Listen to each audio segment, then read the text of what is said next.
All right. Genesis 8, Monday, 3/23/20. Prayers to everybody. Hopefully everybody's fine. Hopefully everybody's safe. Stay safe. Do what you gotta do. Alright, Genesis 8.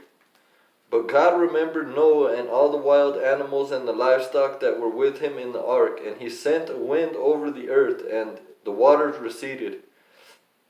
Now the springs of the deep and the floodgates of the heavens had been closed, and the rain had stopped falling from the sky.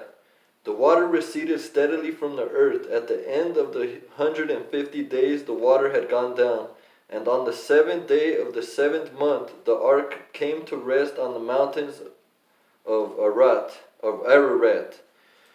The waters continued to recede until the 10th month, and on the first day of the 10th month the tops of the mountains became visible. After 40 days Noah opened a window he had made in the ark, and sent out a raven, and they kept flying back and forth until the water had dried up from the earth. Then he sent out a dove to see if the water had receded from the surface of the ground. But the dove could find nowhere to perch because there was water over all the surface of the earth. So it returned to Noah in the ark. He reached out his hand and took the dove and brought it back to himself in the ark. He waited 7 more days and again sent out the dove from the ark.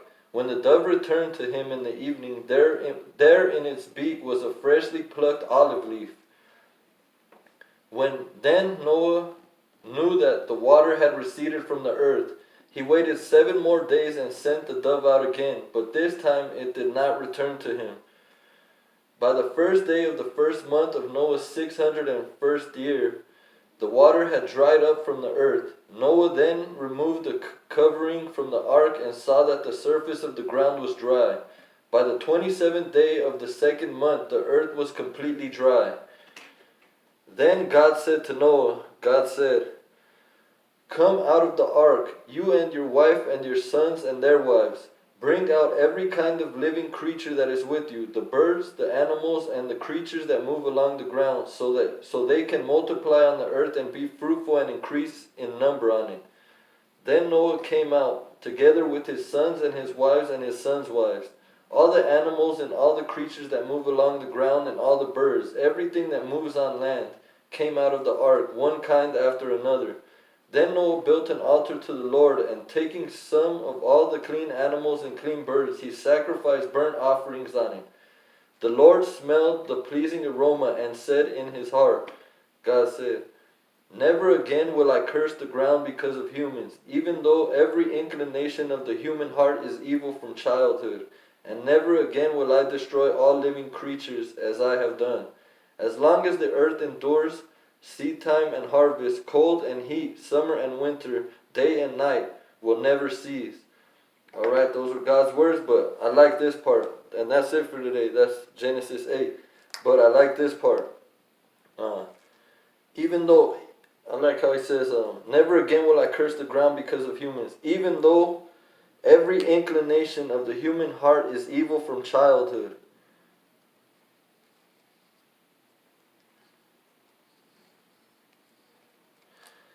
Alright, so that I like that part because even though every inclination of the human heart is evil from childhood, I like that part because that makes you not feel so bad when you think evil thoughts and stuff like this. It's natural. We're evil people from the beginning, but our job is to try not to be and try to be more like Christ. Try to be more good people, but when you slip up and you do some bad, don't feel bad because that's our nature. So don't feel too bad, but try not to. And God bless everybody. Love.